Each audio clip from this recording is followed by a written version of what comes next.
Well, nestled along Nicholson Street in Hyattsville are some quaint century-old homes, but one house stands out among the rest.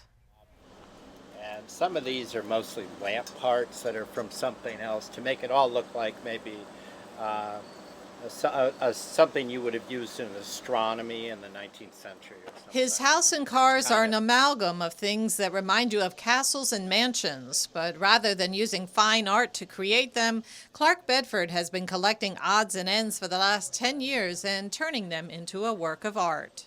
My inspiration is perhaps a little esoteric, but it's a lot of things. It is late 19th century mansions, particularly one called Olana, which is up on the Hudson, owned by Frederick Church, the landscape painter, which is Moorish, Japanesque, late Victorian, fantasy world. The retired conservator of the Hirshhorn Museum generates a lot of buzz around the community, whether they're just passing by his Hyattsville home or seeing one of his 4 vintage cars on the road.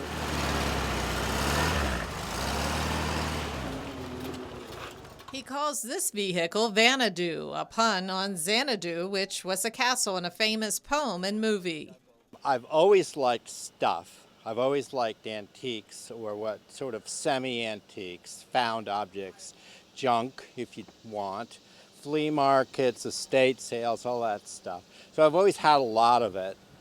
And it all just kind of meanders into creating this kind of world which you want to live in. Almost every square inch of his house and cars are decorated with pieces of metal or salvaged goods in what may initially seem like a crazy mismatch of items. But Bedford says there is form to his art. I think most people who see this, sort of, if they stare at it for a while, they can see what the compositions are. It's like any formal composition in assemblage, which assemblage is making art of pre-existing objects, is that your eye is meant to jog and weave, and it's something that has layers and balances and form and all the sort of most traditional art elements that goes into painting or drawing or anything. Bedford's house is featured on the website spacesarchives.org. All those people have something in common, and it's they just want to keep going. You know, they don't want to live in just a house, or they don't want to whatever.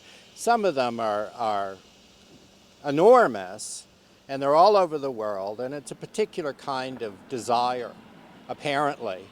I don't know the psychological profile of it, but And you can check out the local artist's work at clarkebedford.com.